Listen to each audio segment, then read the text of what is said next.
Assalamualaikum warahmatullahi wabarakatuh. Selamat pagi semuanya, salam sejahtera bagi kita semua.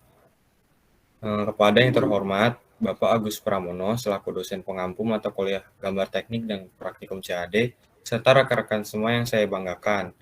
Pada kesempatan kali ini, izinkan kami dari kelompok 1 untuk mempresentasikan tentang spesifikasi geometris dan interchange ability. Sebelumnya izinkan saya memperkenalkan diri. Perkenalkan, nama saya Mufid Lingga Praditya dengan NIM 33342100044, dan saya pun tidak sendiri, saya sudah bersama kelompok 1. Yang pertama ada Afgita Wiyanda Puspalestari dengan NIM 33342100047. Kemudian ada Awaludin Muhammad Ikhlasul dengan NIM 33342100025. Kemudian ada Aditya Pamungkas dengan NIM 33342100099, dan ada Ananda Putri Irdan dengan NIM 33342100004, dan yang terakhir ada Bagja Gumilar dengan NIM 33342100028. Baik, kita langsung masuk ke latar belakang. Untuk memperoleh suatu produk yang memiliki karakteristik geometris ideal menurut ukuran standar yang dibuat oleh manusia tidaklah semata-mata dipengaruhi oleh proses pengerjaannya pada mesin, melainkan juga dipengaruhi oleh manusia itu sendiri, dari bagaimana manusia itu merencanakannya dan bagaimana pula kondisi materialnya. Oleh karena itu, bagian perencanaan suatu komponen sudah seharusnya memperhatikan tentang perbedaan-perbedaan ukuran yang diizinkan sehingga fungsi dari komponen yang dibuat terpenuhi sesuai dengan tujuan yang diinginkan. Jadi, bagian perencanaan harus memperhatikan masalah kualitas desain. Kemudian karakteristik spesifikasi geometrik. Karakteristik geometrik mempunyai pengaruh yang besar atas fungsi mesin, tetapi bukan berbagai ukuran kemampuan mesin. Karakteristik geometrik meliputi yang pertama ada ukuran dimension, kemudian ada bentuk bendanya, kemudian ada posisi, kemudian yang terakhir ada kehalusan atau kekasaran.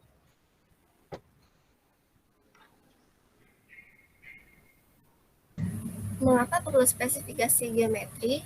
Karena karakteristik geometri yang ideal, ukuran atau dimensi yang teliti, bentuk yang sempurna, posisi yang tepat, dan permukaan yang sangat halus tidak mungkin dapat terpenuhi karena selama proses pembuatan produk, faktor-faktor yang menyebabkan terjadinya penyimpangan tidak bisa dihindari.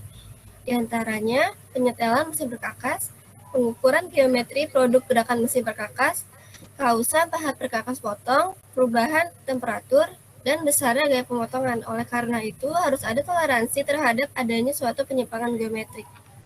Toleransi terhadap adanya suatu penyimpangan geometrik dibutuhkan untuk pembuatan komponen atau produk yang dibuat dengan mempertimbangkan faktor-faktor di atas sifat ketertukaran. Nah, cara produksi komponen dengan sifat ketertukaran mempunyai keuntungan-keuntungan diantaranya waktu perakitan dapat diturunkan, komponen tidak harus dibuat oleh pabrik yang bersangkutan, outline, suku cadang dapat dibuat dengan massal dan dengan biaya relatif murah. Produktivitas dan fleksibilitas sistem produksi terjamin.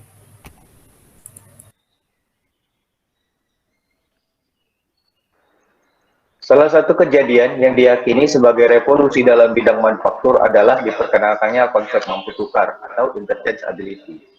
Konsep yang tidak jelas pemilik idenya ini dipopulerkan oleh Eli Whitney pada tahun 1765 sampai 1825. Pada saat memproduksi senapan pesanan Departemen Pertahanan USA di tahun 1798 untuk menghadapi perang sipil, pesanan 10.000 sampai 15.000 pucuk senjata yang mestinya selesai maksimal dalam waktu 2 tahun tersebut, meskipun tidak pernah terkirim, namun mengubah cara orang dalam membuat produk dalam jumlah banyak.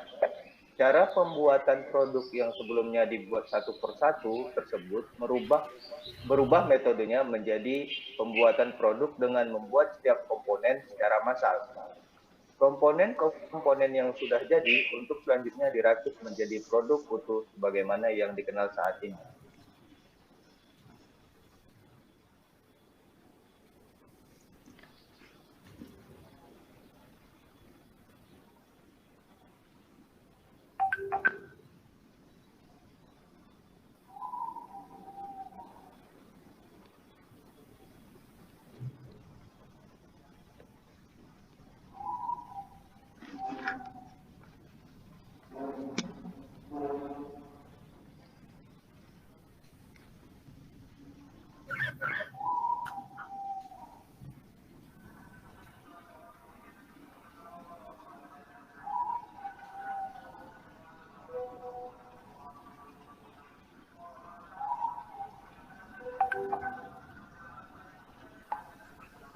Selanjutnya, pembuatan jet komponen secara berdampak pada titipan kemampuan komponen dan sejenis konsep mampu tukar atau interchangeability. Konsep ini menuntut agar sebuah komponen memiliki standar kualitas baik dari sisi material maupun geometri, di mana dengan standar tersebut suatu pabrik dituntut membuat komponen dalam jumlah banyak secara konsisten. Konsistensi dalam hal ini ada dengan memenuhi toleransi kesalahan dalam tentang batas nilai tertentu. Jadi jelas tergambar bahwa benda berkualitas standar adalah benda yang kualitas tinggi yang secara konsisten dapat dijadikan dan dalam nilai toleransi yang diinginkan. Benda standar ini tersebut tersulut yang dijanjikan karena akan dibuat dalam jumlah banyak dan digabung dengan komponen lain dan harus berfungsi dengan benar.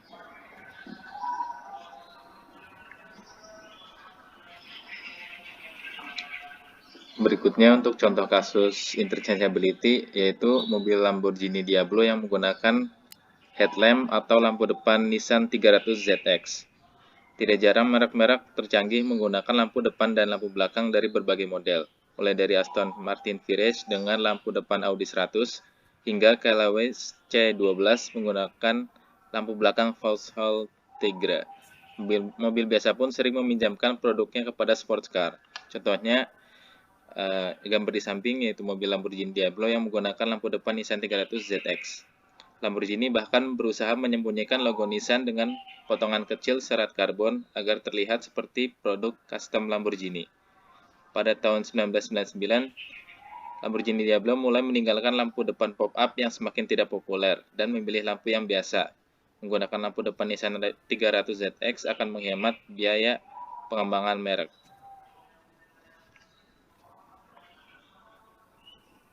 Dapat kita lihat di sini dua mobil Lamborghini Diablo dan Nissan 300 ZX. Keduanya menggunakan lampu yang sama, menggunakan lampu Nissan 300 ZX.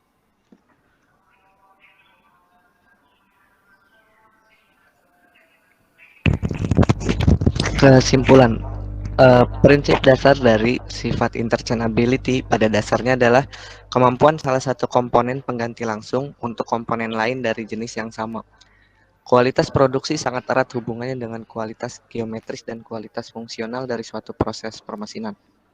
Dengan berjalannya waktu, pada umumnya karakteristik mesin akan berubah. Perubahan itu bisa berupa pergeseran proses rata-rata yang mungkin disebabkan oleh kehausan perkakas potong atau variabilitas proses yang diakibatkan karena perubahan sifat bahan, benda kerja, atau kehausan mesin. Dalam suatu komponen ini terdapat suatu hubungan yang sangat penting, dan untuk mendapatkan kualitas fungsional yang tepat, maka kualitas geometris harus diperhatikan. Untuk mendapatkan komponen yang berkualitas, geometris menurut ukuran manusia, maka pada proses pembuatannya harus berusaha mengurangi penyimpangan-penyimpangan, termasuk di dalamnya penggunaan metode pengukuran.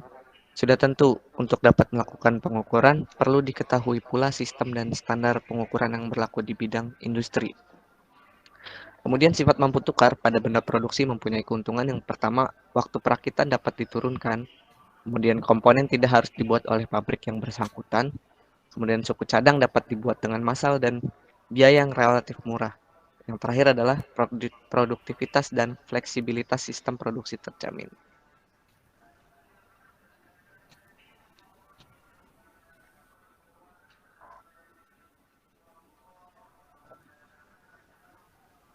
Oke, terima kasih atas perhatiannya. Mungkin itu saja yang bisa kami sampaikan dari kelompok 1. Kurang lebihnya mohon maaf. Wabillahi taufiq wal hidayah. Wassalamualaikum warahmatullahi wabarakatuh.